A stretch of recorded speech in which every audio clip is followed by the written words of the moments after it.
Welcome to Three Thoughts On. Today we continue this series on resilience, and my guest today is Airin Avery. Airin, how are you today?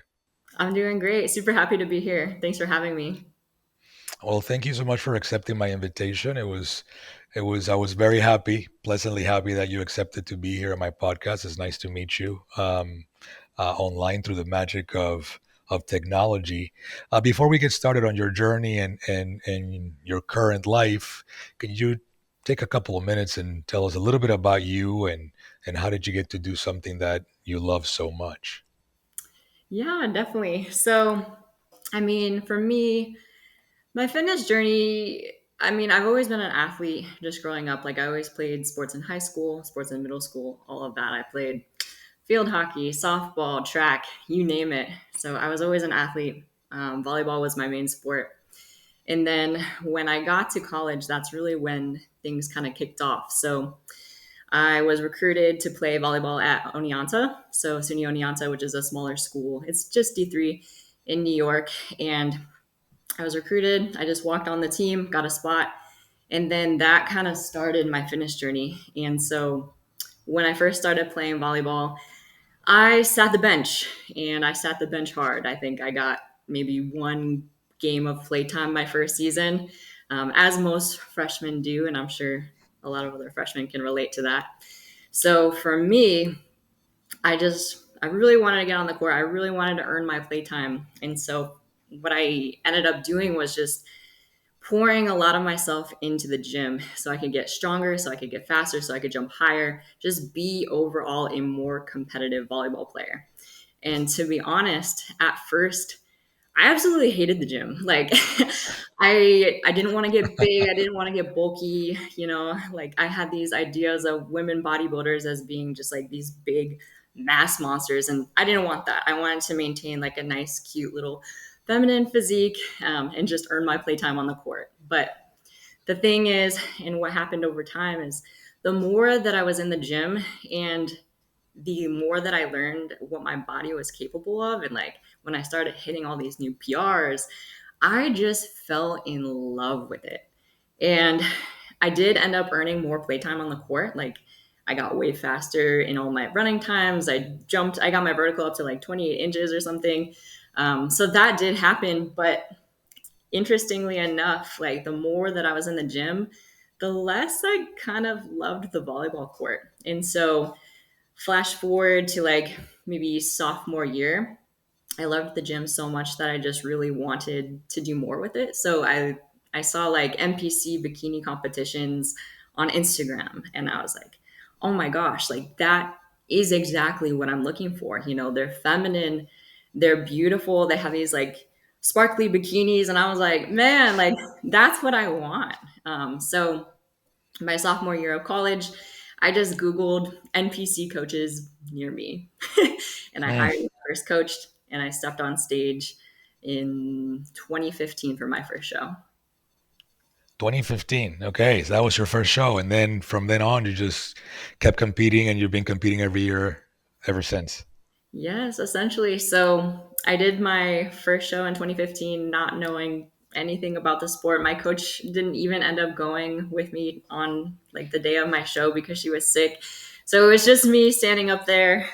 It was really scary, my first show, and I didn't end up placing it open. I think I only placed in junior. So I wasn't good at it when I started. I was so tiny. I think my first stage weight was like 115 pounds and I'm 5'7" almost. So I was tiny. I wasn't good at it. But the minute that I stepped on stage and the minute that like I just had that experience, like it's like the world stops, you get on stage and you've worked so hard for the last 16, 20 weeks.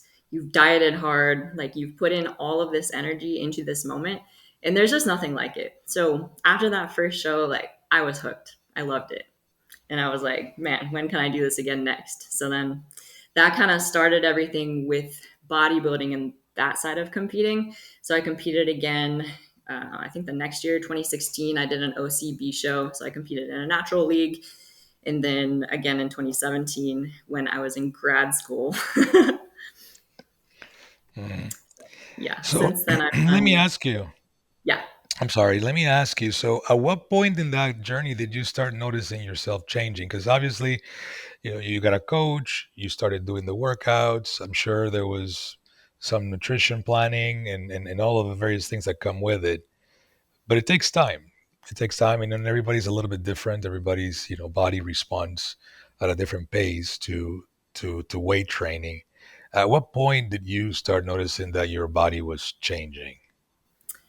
I started noticing right away. So when beginners start off in the gym, you get what's called noob gains. So everything kind of sticks to you a little bit more. You're able to gain strength a lot faster than maybe like middle journey to like several years down the road. So, and because I started when I was so skinny, I started at 115 pounds.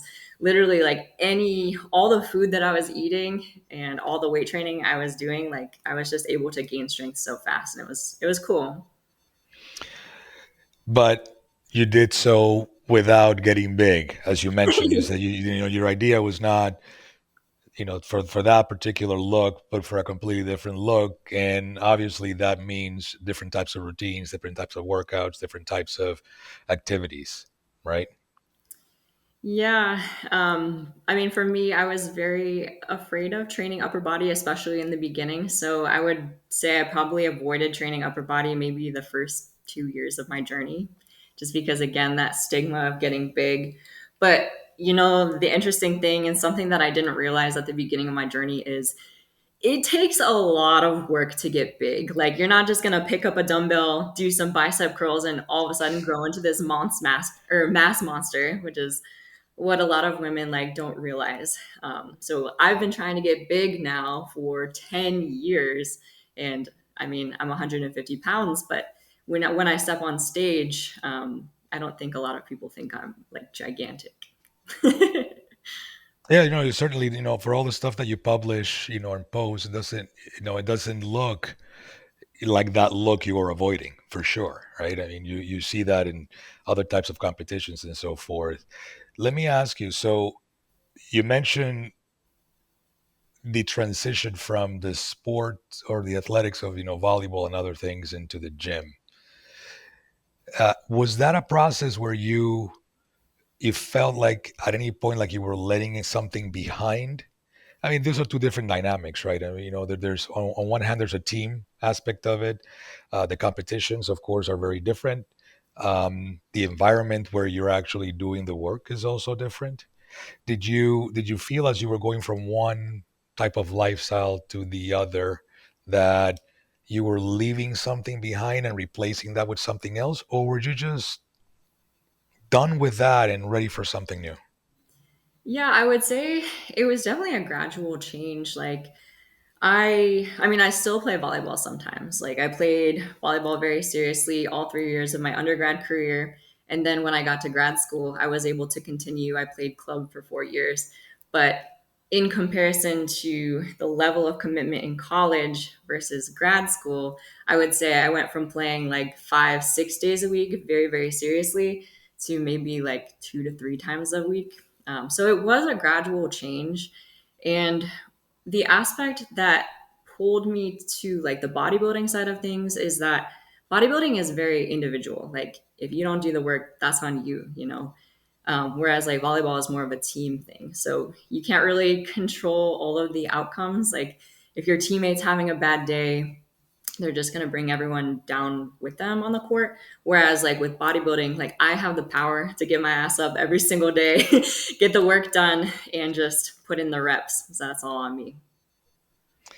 No, that's very interesting. And then and there's a level of accountability, like you said, that is this is you. It's like working by yourself as a consultant or being part of a company, or having a team that you can rely on or that can pick you up when you're not necessarily feeling well. But also, I assume that you do have some sort of a team, right? You have coaches or other uh, builders that support you in this journey, right? It's not just you alone.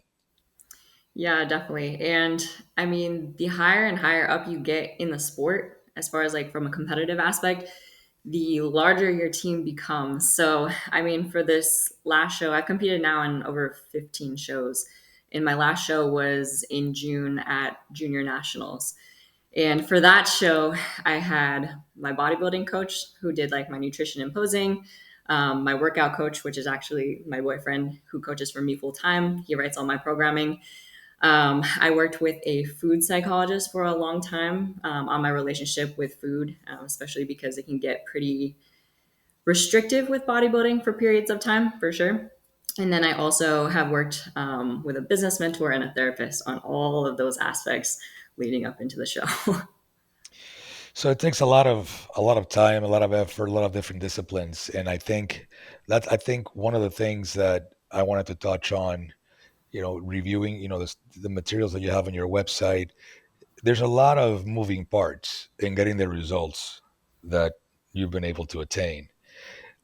In those, like you said before, it takes time for the muscles actually to grow in a way that's noticeable, in a meaningful way, which means an enormous amounts of discipline. Um, how do you do that while balancing? You have a relationship. You mentioned you have your boyfriend. You were in grad school. I think you've already completed your PhD, Yep. right? So, which I've been that path. That's no joke. Grad school is very demanding. So you got grad school going on. You got a relationship that you want to nurture. You got things that you have to do outside of everything, and then you have all the training and then the competition. How do you go about doing all that and maintaining balance? Yeah.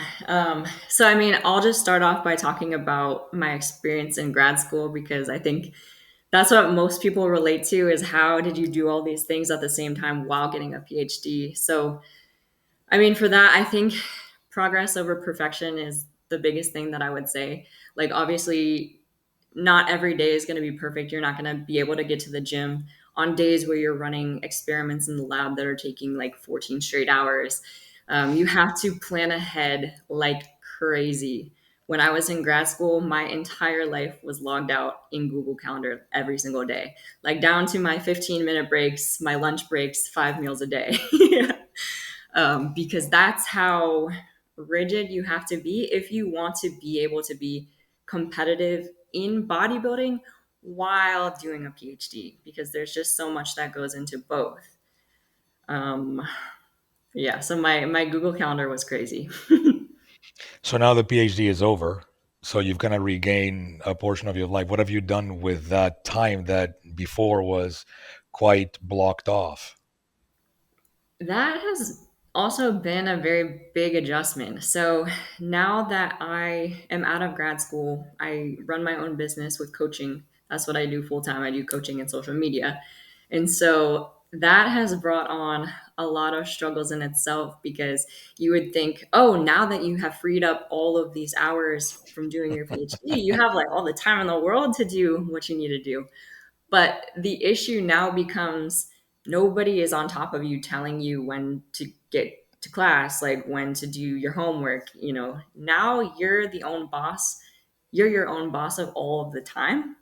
And so you have to be disciplined in your own way because it's easy to just sleep in until 10 a.m. be like, oh yeah, I can write that program later today, or I can just take a nap and work till midnight. So you have to be a lot more rigid in your own way. Otherwise, you're not going to do very good in business.